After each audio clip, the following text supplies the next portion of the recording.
चार धाम यात्रा के मुख्य पड़ाव चमोली में यात्रा चरम पर है। श्रद्धालुओं की भीड़ उमड़ी हुई है, लेकिन पहाड़ की इस तीर्थ नगरी में एक और यात्रा चल रही है। ये यात्रा है डॉक्टरों की गायब यात्रा।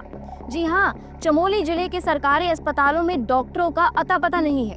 एक नहीं, दो नहीं, जिले से पूरे 36 डॉक्टर गायब हैं, जिससे जिले की स्वास्थ्य सेवाएं चरमरा रही हैं। आखिर कहाँ है ये डॉक्टर? सरकारी अस्पतालों में क्यों पड़ा है डॉक्टरों का अकाल? नमस्कार, मैं मनवीन, आप देख रहे हैं तीतर का डिजिटल शो मुद्दा।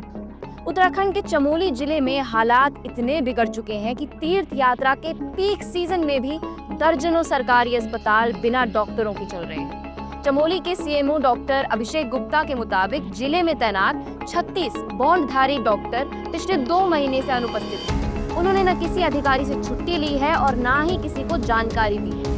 एक सरकारी रिपोर्ट के मुताबिक यात्रा मार्ग पर स्थित उप जिला अस्पताल कर्णप्रयाग से 10, नंदानगर से 8, थराली से 5, जोशीमठ से 3, पोखरी में 2, चमोली से 2 और जिला अस्पताल गोपेश्वर सहित गैरसैंण में से भी एक बॉन्डधारी डॉक्टर लंबे समय से लापता चल रहे हैं। उत्तराखंड सरकार ने डॉक्टरों की कमी को देखते हुए एक अनुबंध नीति लागू की थी, जिसके तहत उत्तराखंड सरकार द्वारा संचालित श्रीनगर गढ़वाल मेडिकल कॉलेज और अल्मोड़ा मेडिकल कॉलेज से MBBS करने वाले छात्रों को एक बॉन्ड साइन करना होता है, जिसमें तय होता है कि वे डॉक्टर बनने के बाद 3 और 5 सालों तक अनिवार्य रूप से राज्य के दूरस्थ क्षेत्रों में सेवाएं देंगे। लेकिन अब सवाल उठ रहा है कि जब सेवा देने का वादा किया तो बॉन्डधारी डॉक्टर आखिर अपनी जिम्मेदारी से भाग क्यों रहे? हालांकि स्वास्थ्य विभाग चमोली ने लापता सभी 36 डॉक्टरों को अंतिम चेतावनी दी है।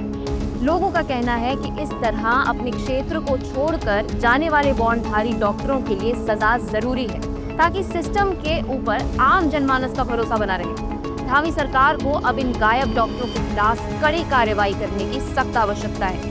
उन्हें या तो तत्काल ड्यूटी पर लौटने के आदेश दिए जाएं या फिर बॉन्ड के अनुसार आर्थिक दंड वसूला जाए। इसके साथ ही जब तक वे अपनी अनिवार्य 18 महीने की सेवा पूरी नहीं कर लेते, तब तक उन्हें किसी भी दूसरी सरकारी या निजी नौकरी की अनुमति नहीं दी जानी चाहिए। अगर सरकार ने इस बार भी सख्ती नहीं दिखाई तो जो युवा डॉक्टर आज भी पहाड़ के दूरस्थ क्षेत्रों में ईमानदारी से अपनी ड्यूटी निभा रहे हैं, कल को वो भी इस ढीले सिस्टम से निराश होकर भाग सकते हैं। ये सिर्फ अनुशासन पर सवाल नहीं है, ये जनता के स्वास्थ्य और भरोसे की रक्षा का भी मामला है।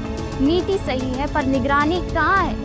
इससे पहले कि सरकारी बॉन्ड सिर्फ एक कागज बनकर रह जाए और आम आदमी की जान सिर्फ एक आंकड़ा, सख्ताई करनी ही होगी। ऐसी खबरों के लिए देखते रहिए तीतर।